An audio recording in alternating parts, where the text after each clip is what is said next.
இன்னைக்கு நாம நவம்பர் 4, 2025, அதாவது பொதுக்காலம் 31ஆம் வாரம் செவ்வாய்க்கிழமைக்கான வாசகங்களை கொஞ்சம் ஆழமா பார்க்க போறோம்.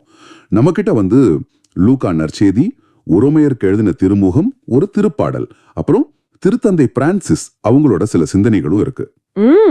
நிறைய நல்ல ஆதாரங்கள். ஆமா, இது வழியா நாம இறைவனோட அழைப்பு, அதை ஏத்துக்கிற சமூகம் எப்படிப்பட்டது, நம்ம பதில் வினை எப்படி இருக்கணும், முக்கியமா எல்லாரையும் எப்படி உள்ளடக்கிறது, சமத்துவம், இதையெல்லாம் புரிஞ்சுக்க முயற்சி பண்ணலாம். சரி, முதல்ல லூக்கா நற்செய்திக்கு வருவோம். அதாவது அதிகாரம் 14, வசனங்கள் 15 24 வரைக்கும். இது ஒரு பெரிய விருந்த பத்தின உவமை. இது கூடவே மத்தேயு 11:28 மனசுல வச்சுக்கலாம்.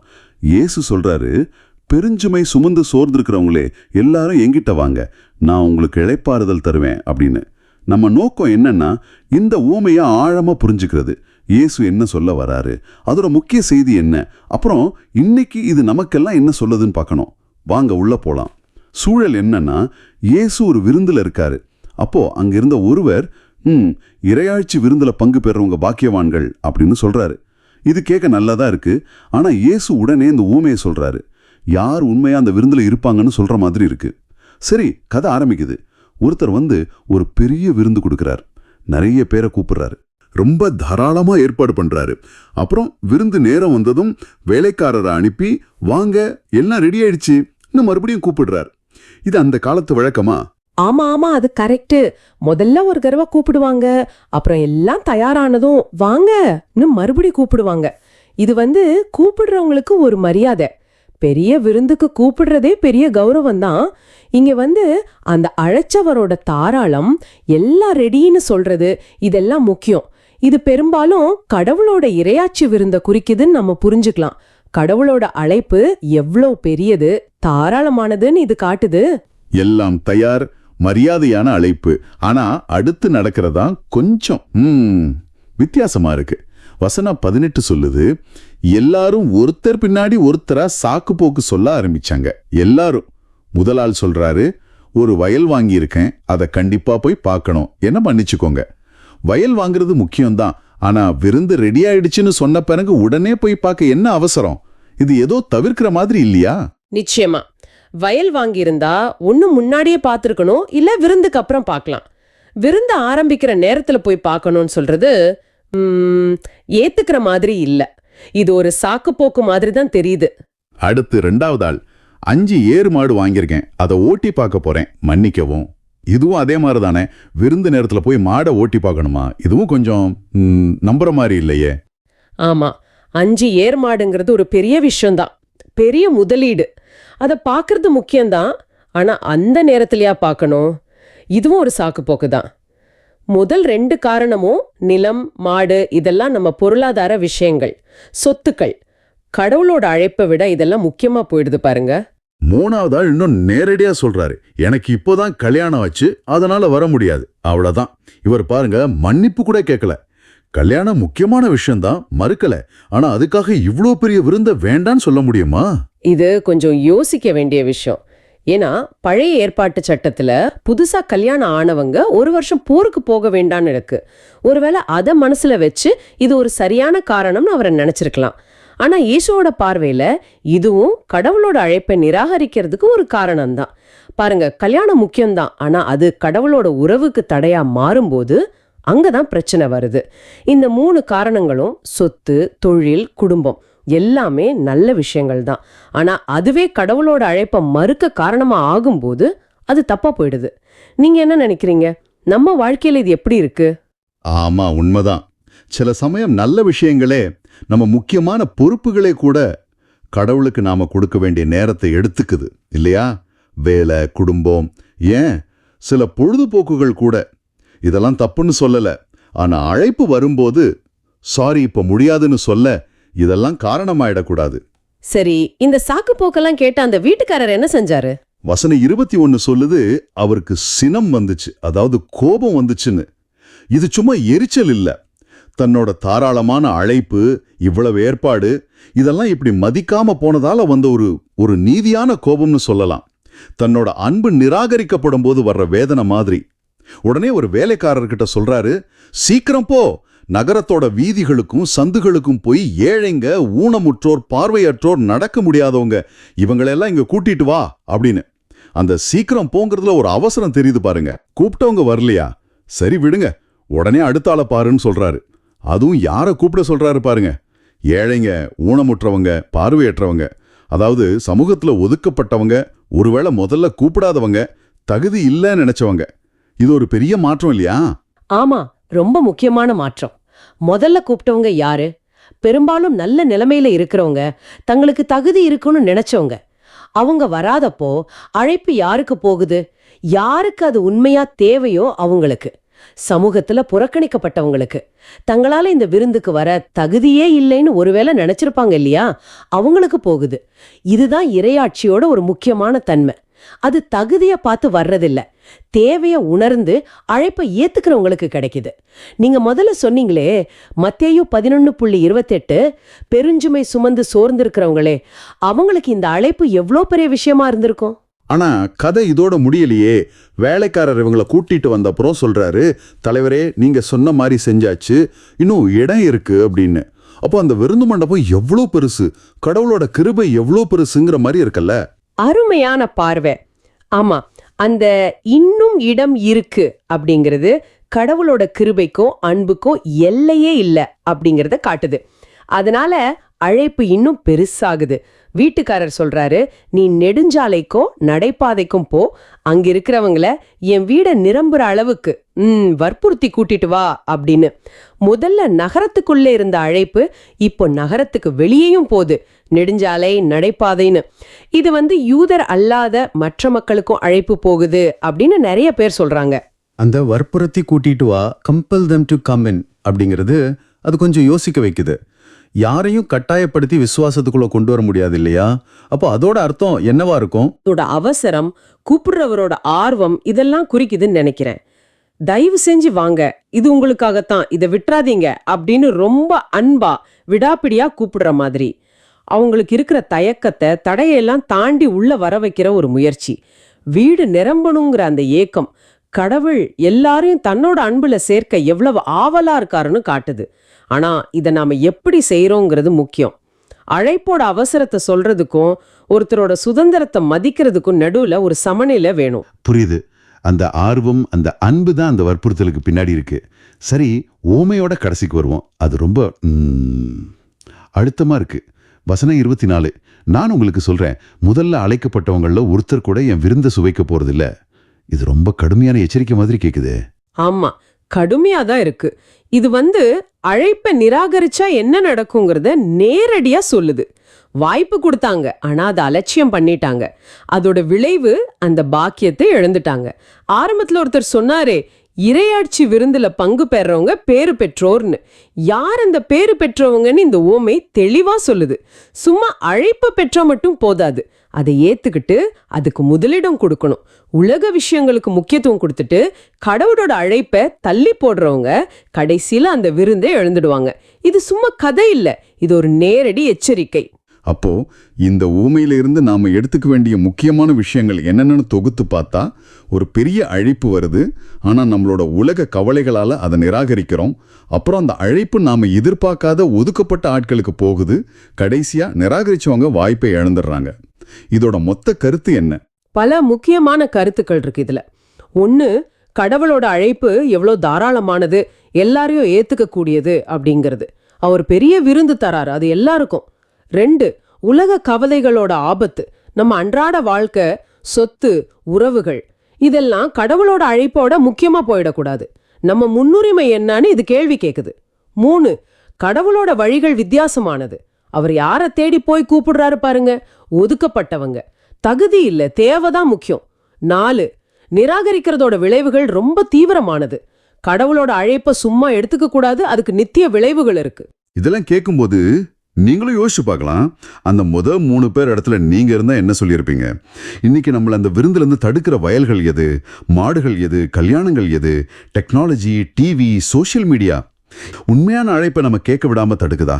அப்புறம் அந்த மத்தேயு 11:28 வர்ற பெருஞ்சுமை சுமந்து சோர்ந்திருக்கிறவங்களேங்கிற அழைப்பு, அதே இந்த ஊமையில வர்ற ஏழைங்க ஊனமுற்றவங்களுக்கு எவ்வளவு பொருந்துதுன்னு பார்க்கும்போது நாம நம்ம தேவையை உணர்ந்து அந்த அழைப்பை ஏத்துக்க தயாரா இருக்கோமான்னு கேட்கணும்.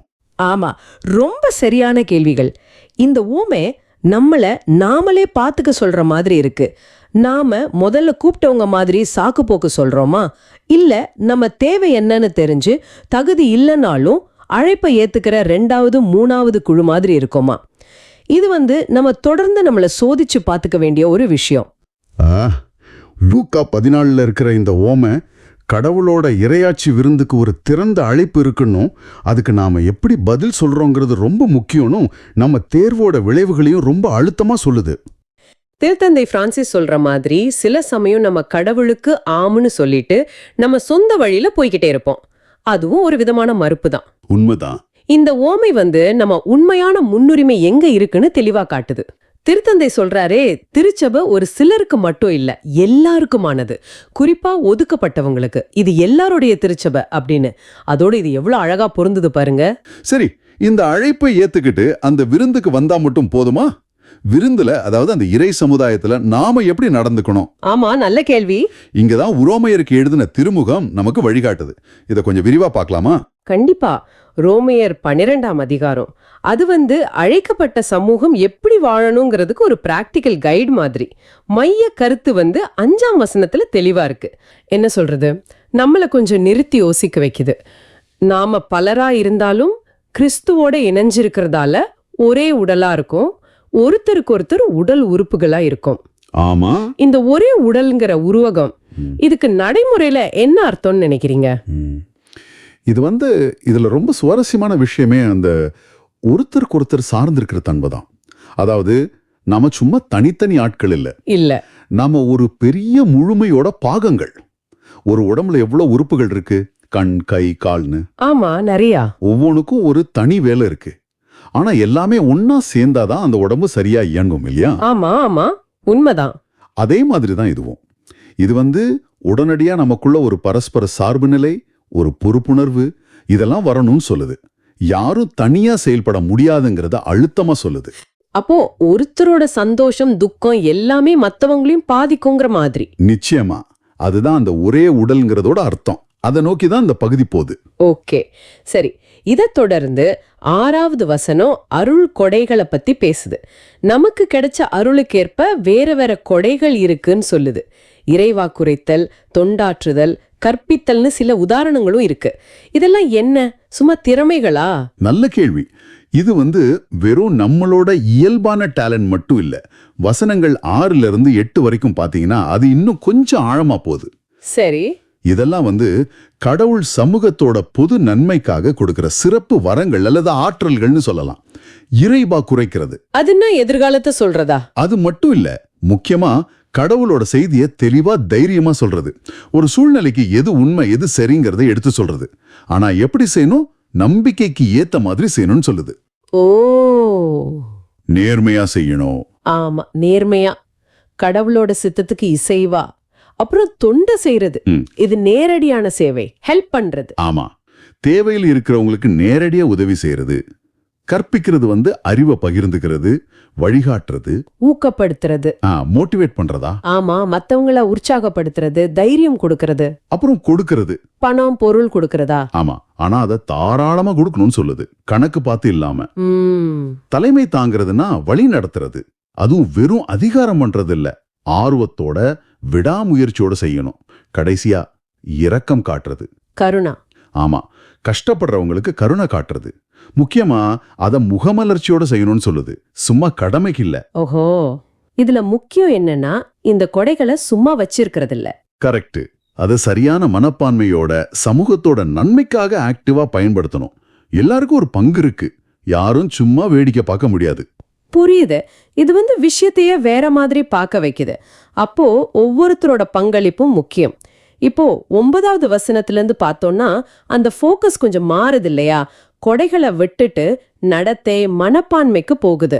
ஆமா, உங்க அன்பு கள்ளமற்றதா இருக்கட்டும், தீமையை வெறுத்து நன்மையையே பற்றி கொள்ளுங்கள். இது ரொம்ப ஸ்ட்ராங்கா இருக்கு, ஒரு ஃபவுண்டேஷன் மாதிரி இது. நிச்சயமா. இது ஒரு அடிப்படை கொள்கைன்னே சொல்லலாம். அன்புங்கிறது வெறும் ஒரு ஃபீலிங் இல்ல, அது உண்மையா பாசாங்கில்லாம இருக்கணும், கள்ளமற்றதாய். சரி. அது மட்டும் இல்ல, அது செயல் வடிவமா இருக்கணும். என்ன செயல்? தீமைய வெறுத்து ஒதுக்கிறதும் நன்மைய தேடி போய் பிடிச்சுக்கிறதும். இது ஒரு ஆக்டிவ் சாய்ஸ். ஆமா, சும்மா நல்லது நினைச்சா பத்தாது, செய்யவும் வேணும், தீமையை எதிர்க்கவும் வேணும். அதேதான் இந்த நேர்மை சரியான செயல்ங்கிற கருத்து அப்படியே தொடர்ந்து வருது. 10வது வசனம் அது ரொம்ப டச்சிங்கா இருக்கு. உடன் பிறந்தவங்க மாதிரி ஒருத்தருக்கு ஒருத்தர் உள்ளங்கனிஞ்ச அன்பு காட்டுங்க, மத்தவங்க உங்களை விட மதிப்புக்குரியவங்க நினைங்க. ஆமா, மத்தவங்கள நம்மளை விட உயர்வா நினைக்கிறது இது நம்ம இயல்புக்கே கொஞ்சம் கஷ்டம் இல்லையா இந்த உலகத்துல? ஆமா, ரொம்பவே சவாலான ஒரு கருத்து தான் இது. ஆனா இது அந்த ஒரே உடல்ங்கிற பார்வையோட சேர்த்து பாருங்க. ஓ சரி. இது நேரடியா நம்மளோட பெருமை, சுயநலம் இதுக்கெல்லாம் சவால் விடுது. சமூகத்துக்குள்ள பணிவை வளர்க்குது. யோசிச்சு பாருங்க, எல்லாரும் மத்தவங்கள தங்களை விட முக்கியமானவங்கள நினைச்சா அங்க எவ்வளவு நல்லிணக்கம் இருக்கும். ஆமா, சண்டை சச்சரவுக்கு இடமே இருக்காது. கரெக்ட். 11வது வசனம் இது இன்னும் உறுதிப்படுத்துது. விடாமுயற்சியோட ஆர்வமிக்க உள்ளத்தோட ஆண்டவருக்கு பணிபுரியுங்க. சோம்பேறித்தனத்துக்கு இடம் இல்லை, முழு ஈடுபாப்போட செய்யணும். சரி சரி. அடுத்து வர்ற வசனங்கள் 12, 13 இது கஷ்டமான காலங்கள்ல எப்படி இருக்கிறதுங்கிறத பத்தி பேசுது. ஆமா, எதிர்நோக்கல மகிழ்ச்சியா இருங்க, துன்பத்துல தளராத மனசோட இருங்க, இறைவேண்டல்ல நிலைச்சிருங்க. இதெல்லாம் சரி. அப்புறம் வறுமையுற்ற இறை மக்களோட உங்ககிட்ட இருக்கிறத பகிர்ந்துக்குங்க, விருந்தோம்பல்ல கருத்தாருங்க. இது ரொம்ப பிராக்டிக்கலா இருக்கு. அது உண்மைதான். பாருங்க, வாழ்க்கையில கஷ்டம் வரும்னு அதை ஏத்துக்குது, ஆனா அதை எப்படி ஃபேஸ் பண்றதுன்னு வழியும் சொல்லுது. வழியும் சொல்லுது. ஆமா, நம்பிக்கையில சந்தோஷமா இருக்கிறது, கஷ்டம் வந்தா உடைஞ்சு போகாம மன உறுதியோட இருக்கிறது, தொடர்ந்து ஜெபம் பண்றது. அப்புறம் அந்த ஷேரிங், பகிர்ந்துக்கிறது. ஆமா, தேவையில இருக்கிறவங்களோட பகிர்ந்துக்கிறது. வெறும் பணம் மட்டும் இல்ல, நேரமா இருக்கலாம், ஆறுதலா இருக்கலாம். அப்புறம் விருந்தோம்பல். கெஸ்ட் வர்றத சொல்றீங்களா? கெஸ்ட்ஸ் மட்டும் இல்ல, உதவி தேவைன்னு வர யாரையுமே வரவேற்கிறது. அதையும் சும்மா இல்ல, கருத்தா அக்கறையோட செய்யணும். இதெல்லாம் சேர்ந்துதான் அந்த சமுதாயத்தை தாங்கி பிடிக்குது. அந்த ஒரே உடல் இங்கேயும் வருது. ஆமா, ஒருத்தருக்கு ஒருத்தர் சப்போர்ட்டா இருக்கிறது. ஆனா அடுத்த வசனம் 14வது அது நிஜமாவே என்ன சொல்றது, பயங்கரமா இருக்கு. உங்களை துன்பப்படுத்துறவங்களுக்கு ஆசி கூறுங்க. ஆமா, ஆசி கூறுங்க, சபிக்க வேண்டாம். ஆமா, நம்மள கஷ்டப்படுத்துறவங்க போய் ஆசீர்வதிக்கணுமா? இது எப்படி முடியும்? இதுதான் இருக்கிறதுலயே பெரிய சவால்னு நினைக்கிறேன். இது அன்புன்னா என்னங்கிறதையே வேற லெவலுக்கு எடுத்துட்டு போகுது. ஆமா, இது வெறும் நமக்கு பிடிச்சவங்களுக்கு மட்டும் காட்டுற அன்பு இல்ல, இது நிபந்தனையே இல்லாத அன்பு. உங்க எதிரிக்கும் இதை பாட்டணும். பாருங்க, 2 தடவை சொல்லுது, ஆசி கூறுங்க, சபிக்க வேண்டான்னு. ஆமா, அழுத்தி சொல்லுது. வழி வாங்குற எண்ணத்துக்கு அங்க இடமே இல்ல. இது இயேசுவோட போதனையோட நேரடி கனெக்ஷன். உன் எதிரிகளை நேசின்னு சொன்னாரே, ஆமா ஆமா, அதுதான் இது. மனுஷனுக்கு இது ரொம்ப கஷ்டம்தான். ஆனா அந்த சமூகத்தோட இலட்சியம் இதுவா இருக்கணும்னு சொல்லுது. வெறுப்ப அன்பால ஜெயிக்கிறது. இது ரொம்ப ஆழமான விஷயம். இந்த எண்ணம் அடுத்த வசனத்திலயும் வருது இல்லையா? 15 வருது இல்லையா? மகிழ்வாரோட மகிழுங்கள், அழுவாரோடு அழுவுங்கள். கரெக்ட். இது வெறும் பரிதாபப்படுறது இல்ல, இது எம்பதி, உண்மையான பச்சாதாபம். மத்தவங்களோட உணர்வுகள்ல பங்கு கொள்றது. ஆமா, அந்த ஒரே உடல் மறுபடியும் இங்க வருது. ஒருத்தர் சந்தோஷப்பட்டா மத்தவங்களும் மனசார சந்தோஷப்படணும், பொறாமை இல்லாம. ஒருத்தர் கஷ்டப்பட்டா அந்த துக்கத்துல பங்கெடுக்கணும், சும்மா வெளியிலிருந்து பார்க்காம. இதுதான் உண்மையான சமூக பிணைப்பு. நிச்சயமா.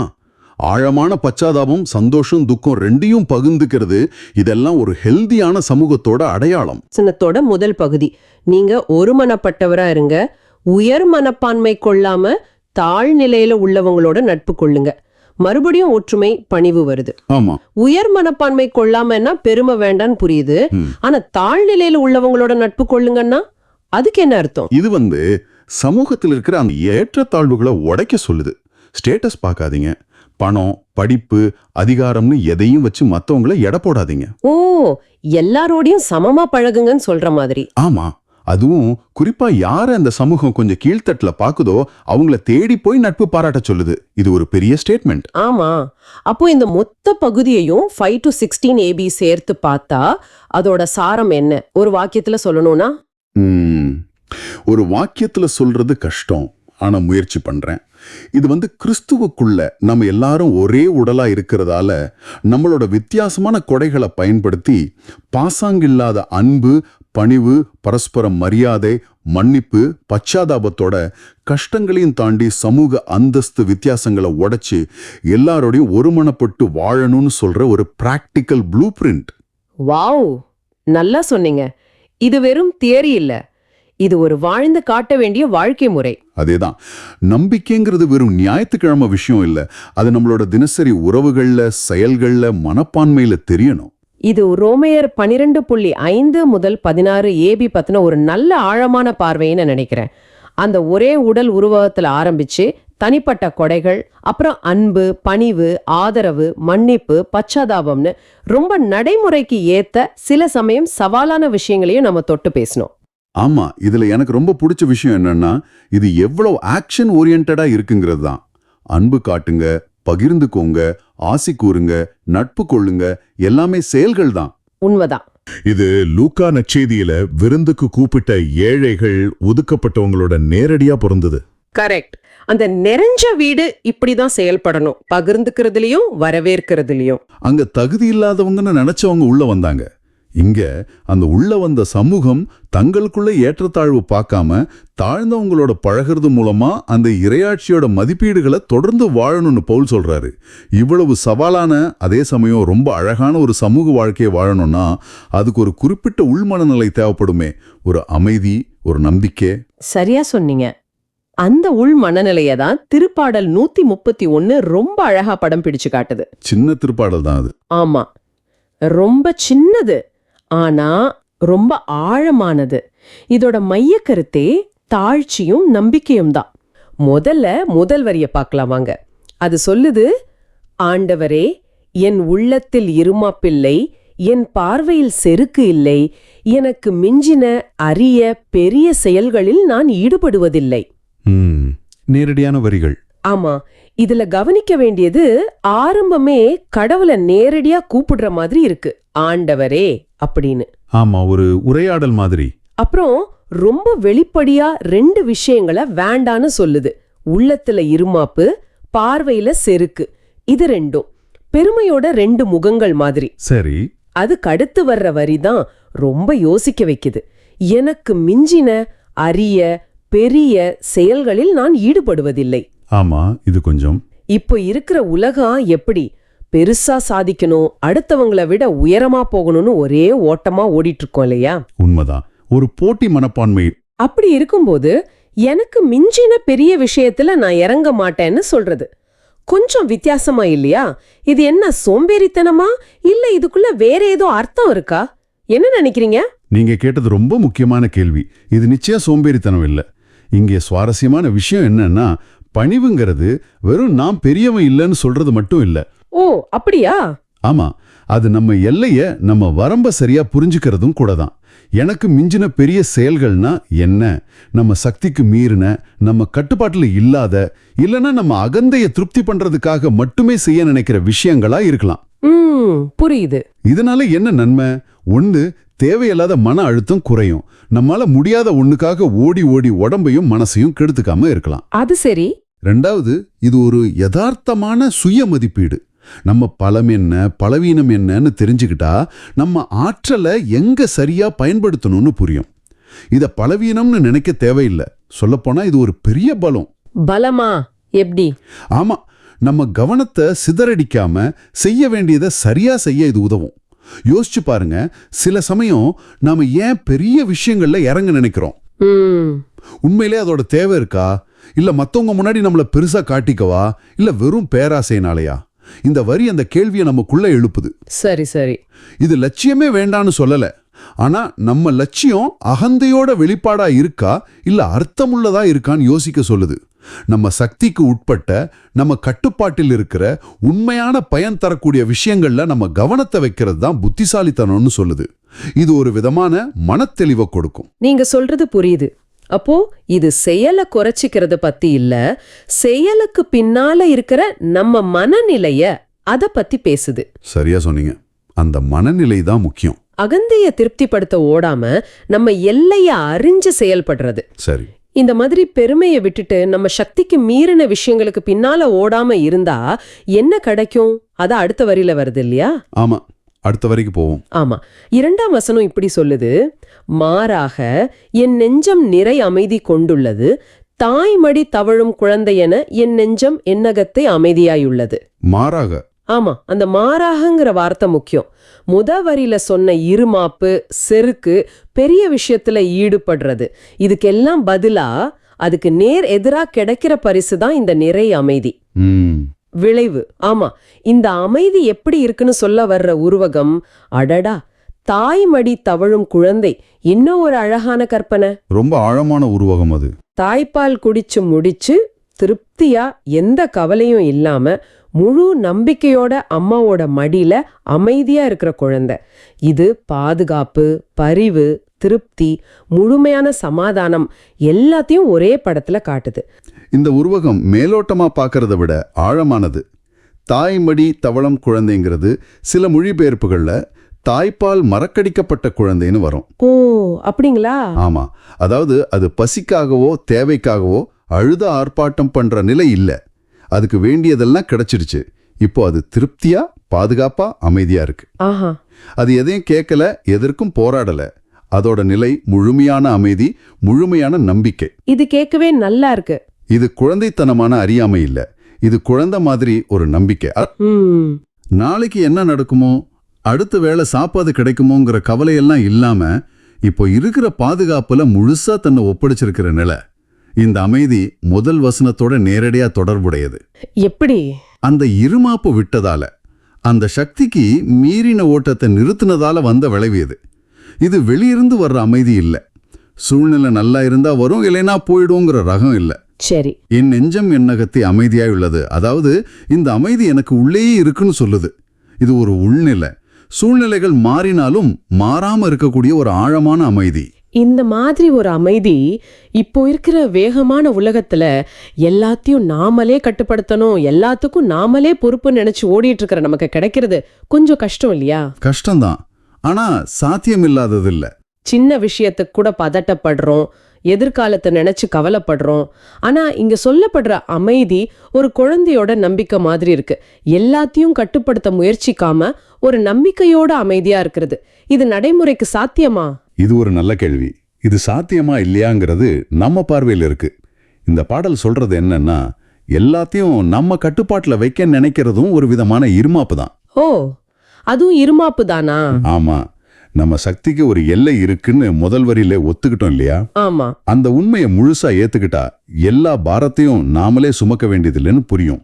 அப்போ நம்மால கட்டுப்படுத்த முடியாத விஷயங்களை ஒரு உயர்ந்த சக்தியிடம் ஒப்படைக்கிற நம்பிக்கை வருது.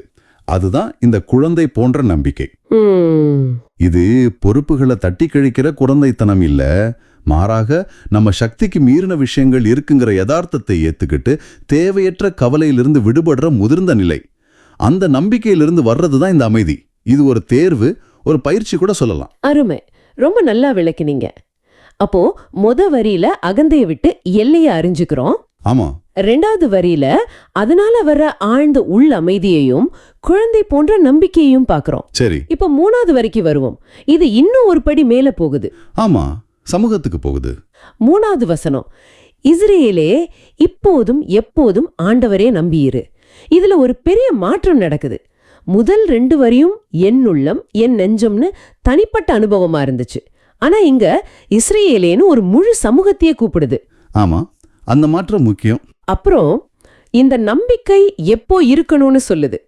இப்போதும் எப்போதும், அதாவது எல்லா நேரத்திலையும் எல்லா சூழ்நிலையிலையும். அப்போ இந்த தனிப்பட்ட அமைதி அனுபவம் எப்படி ஒரு சமூகத்துக்கான அழைப்பா மாறுது? இதுக்கு எந்த அர்த்தம்? இது ரொம்ப முக்கியமான கட்டம். இங்க என்ன நடக்குதுன்னா, அந்த முதல் 2 வரியில கிடைச்ச தனிப்பட்ட அமைதி, அதாவது பணிவு, நம்பிக்கை மூலமா ஒருத்தர் அடைஞ்ச அந்த மனநிலை, அது ஒரு தனிநபரோட சொத்து மட்டும் இல்ல. அது எல்லாருக்கும் கிடைக்க வேண்டிய, எல்லாரும் பின்பற்ற வேண்டிய ஒரு முன்மாதிரின்னு சொல்லப்படுது. இஸ்ரேல்ங்கிறது அந்த காலத்துல ஒரு குறிப்பிட்ட மக்களை குறிச்சாலும், இன்னைக்கு இந்த செய்தியை கேட்கிற உங்களுக்கும், நீங்க சார்ந்திருக்கிற எந்த ஒரு குழுவுக்கும், சமூகத்துக்கும் இது பொருந்தும். அப்போ இது எல்லாருக்குமான செய்தி. ஆமா, அதாவது ஒருத்தரோட படியும் நம்பிக்கையும் அமைதியும் மற்றவங்களுக்கும் ஒரு உத்வேகமா அமையலாம். ஒரு சமூகம் நல்லபடியா இயங்கணும்னா அதுல இருக்கிற ஒவ்வொருத்தரும் இந்த மாதிரி ஒரு மனநிலையை வளர்த்துக்கிறது உதவும். சரி சரி. போட்டி, பொறாமை, அகந்த இதெல்லாம் இல்லாம ஒருத்தர் நம்பி ஒரு பொதுவான உயர்ந்த சக்தியை நம்பி செயல்படும் போது அந்த சமூகம் இன்னும் வலுவா இருக்கும். இப்போதும் எப்போதும்ங்கிற வார்த்தை அது ரொம்ப முக்கியம் இல்லையா? ஆமா. இந்த நம்பிக்கை சூழ்நிலைக்கு ஏத்த மாதிரி மாறக்கூடாது. அது ஒரு நிலையான அணுகுமுறையா இருக்கணும்னு வலியுறுத்துது. நல்ல நேரத்துல மட்டும் இல்ல, கஷ்டமான நேரத்திலும் இந்த நம்பிக்கை தான் ஆதாரமா இருக்கணும்னு சொல்லுது. ஆக தனிமனித அமைதி ஒரு கூட்டு நம்பிக்கையா சமூகத்தோட பலமா மாறுது. ரொம்ப தெளிவா இருக்கு. அப்போ இது தனிப்பட்ட ஆன்மீக பயணம் மட்டும் இல்ல, அது எப்படி சமூக வாழ்க்கையோட இணையுதுங்கிறதையும் காட்டுது. நிச்சயமா. ஒருத்தர் அகந்தைய விடும்போது கிடைக்கிற அமைதி மத்தவங்களையும் அதே மாதிரி செய்ய தூண்டி ஒட்டுமொத்த சமூகத்திலயும் ஒரு நம்பிக்கையான சூழலை உருவாக்க முடியுங்கிறீங்க. இது சுவாரஸ்யமா இருக்கு. ஆமா, யோசிச்சு பாருங்க. ஒரு குடும்பத்துல, ஒரு வேலை செய்யற இடத்துல, இல்ல ஒரு நாட்டிலேயே கூட அங்க இருக்கிறவங்க தங்களோட அகந்திய கொஞ்சம் ஓரங்கட்டி வச்சு ஒருத்தர் மேல ஒருத்தர் நம்பிக்கை வச்சு பொதுவான குறிக்கோளுக்காக உழைச்சா அங்க எவ்வளவு அமைதியும் முன்னேற்றமும் இருக்கும். உண்மைதான். இந்த திருப்பாடல் அந்த அடிப்படை உண்மையை தான் ரொம்ப எளிமையா சொல்லுது. சரி, அப்போ இந்த முழு பாடலோட பயணத்தை சுருக்கமா பார்த்தா இது இப்படி போகுது. முதல்ல பெருமை, செருக்கு இதெல்லாம் வேண்டான்னு சொல்லி நம்ம எல்லையை ஏத்துக்கிறோம். வசனம் 1. ஆமா, அது முதப்படி. இதனால உள்ளுக்குள்ள ஒரு ஆழமான குழந்தை மாதிரி நம்பிக்கையான அமைதி கிடைக்குது. வசனம் 2. கடைசியா இந்த அருமையான அனுபவத்தை நமக்கு மட்டும் வச்சுக்காம நம்ம சுத்தி இருக்கிறவங்களுக்கும் இத பகிர்ந்து எல்லாரும் சேர்ந்து எல்லா நேரத்திலும் அந்த நம்பிக்கையில நிலைச்சு நிக்கணும்னு ஒரு அழைப்பு விடுக்குது. வசனம் 3. இதுதான் முழுமையான படம். இதுக்கு கொடுக்கப்பட்டிருக்கிற பல்லவி கூட இதை அழகா காட்டுது. என் நெஞ்சே அமைதி பெற உன்னிடம் வைத்துள்ளேன், காத்தருள்வாய். ஆமா, அந்த பல்லவி எல்லாத்தையும் இணைக்குது. மனசு அமைதியை தேடுது, அந்த அமைதி கடவுள்கிட்ட இருக்குன்னு நம்புது, அதுக்காக காத்திருக்கு. பணிவு, நம்பிக்கை, அமைதி, இந்த மூணும் இந்த ஒரே வரியில அடங்கி இருக்கார் மாதிரி தோணுது. மிகச் சரியா சொன்னீங்க. சரி, இதெல்லாம் கேட்டுட்டு இது ரொம்ப பழமையான பாடல், இதுல இருக்கிற கருத்தெல்லாம் இந்த காலத்துக்கு எனக்கு எப்படி உதவும் நீங்க யோசிக்கலாம். ஆமா, அந்த கேள்வி வரும். அது நியாயமான கேள்விதான். நாம வாழ்ற காலம் எப்படிப்பட்டது? தகவல் வெள்ளம், எப்ப பார்த்தாலும் ஏதாச்சும் சாதிக்கணுங்கிற அழுத்தம், நிம்மதியே இல்லாம ஓடிக்கிட்டே இருக்கிற வாழ்க்கை. ஆமா, அமைதிங்கிறது ஒரு பெரிய பெரிடதாக இருக்கு. நிறைய பேர் அமைதியை தேடி அலையறாங்க, ஆனா அது எங்க கிடைக்கும்னு தெரியல. இந்த சூழ்நிலையில இந்த சின்ன திருப்பாடல் ஒரு வித்தியாசமான வழியை காட்டுது. என்ன வழி அது? உண்மையான அமைதி நீங்க எவ்வளவு பெருசா சாதிக்கிறீங்கிறதுல இல்ல, எவ்வளவு பணம் சேர்க்கறீங்கிறதுல இல்ல, மத்தவங்களை விட எவ்வளவு உயரத்துல இருக்கீங்கிறதுல இல்ல. அப்போ எதுல இருக்கு? அதுக்கு பதிலா உங்க அகந்தைய கொஞ்சம் குறைச்சிக்கிறதுல, உங்க யதார்த்தமான எல்லைய புரிஞ்சிக்கிறதுல, தேவையில்லாத பாரங்களை இறக்கி வைக்கிறதுல, முக்கியமா உங்க சக்திக்கு மீறின விஷயத்துல நம்பிக்கை வைக்கிறதுல இருக்குன்னு சொல்லுது. நம்பிக்கை. ஆமா, அந்த தாய்மடி தவழும் குழந்தை மாதிரி ஒரு அமைதி வேணும்னா ஒருவேளை நாம இந்த ஓயாத ஓட்டத்தை கொஞ்சம் நிறுத்தி எல்லாத்தையும் நம்ம கட்டுப்பாட்டுல வைக்கணுங்கிற எண்ணத்தை விட்டு நம்பிக்கையோட சரணடைய பழகணும் போல. இந்த யோசனை இன்னைக்கு உங்களுக்கு எந்த விதத்துல பொருந்தும்னு நீங்களே யோசிச்சு பாருங்க. ரொம்ப ஆழமான சிந்தனை இது. இது லூக்கா உவமையில முதல்ல கூப்பிடப்பட்டவங்களோட மனநிலைக்கும் ரோமையர்ல பவுல் எச்சரிக்கிற அந்த உயர்வும் மனப்பான்மைக்கும் நேர் எதிரானது. இங்க தாழ்ச்சிங்கிறது தன்னைத்தானே குறைச்சு மதிப்பிடுறது இல்ல இல்லையா? கடவுளுக்கு முன்னாடியும் மத்தவங்களுக்கு முன்னாடியும் தன்னோட உண்மையான நிலையை அறிஞ்சுக்கிறது, அப்படிதானே? மிகச்சரியா சொன்னீங்க. ஆக இன்னைக்கு நம்ம பார்த்த அந்த 3 வாசகங்களையும் ஒன்னா சேர்த்து பார்க்கும்போது ஒரு தெளிவான படம் கிடைக்குது. ஆமா, லூக்கா நற்செய்தி வழியா கடவுளோட அழைப்பு எவ்வளவு பறந்தது, எல்லாரையும் உள்ளடக்குனது, அவசரமானதுன்னு பார்த்தோம்.